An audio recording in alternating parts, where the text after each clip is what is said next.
friends, welcome back to another episode of How Logical. We'll be learning how to log into Garena account in today's tutorial episode. Keep watching the video till the very end to learn how, and subscribe to our channel if you haven't yet. Go to your web browser and type in Garena.sg. Hit the enter on your keyboard and soon you'll be landed in the Garena's official website, which looks like this. Now, to log into your account, click on the account button located at the upper right corner, and soon you'll be taken to the login page of Garena account.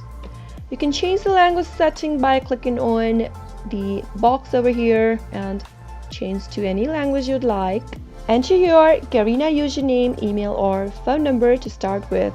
Once you're done entering your email or your any other credentials, on the next field, type in your password. Make sure to type in the correct password that you created during the sign-up process. Once you're done, click on Login Now. But in case you forgot the password, click on Forgot Password and you'll be able to reset to a new password if you follow the instructions well. Clicking on Login will take you to your Garena account easily. That is how it is done. I hope the tutorial was helpful to you. If it was, go ahead and give it a thumbs up. Comment down below in the comment box if you have a question or a feedback for us. I'll be back soon with more tutorial episodes. Goodbye till then.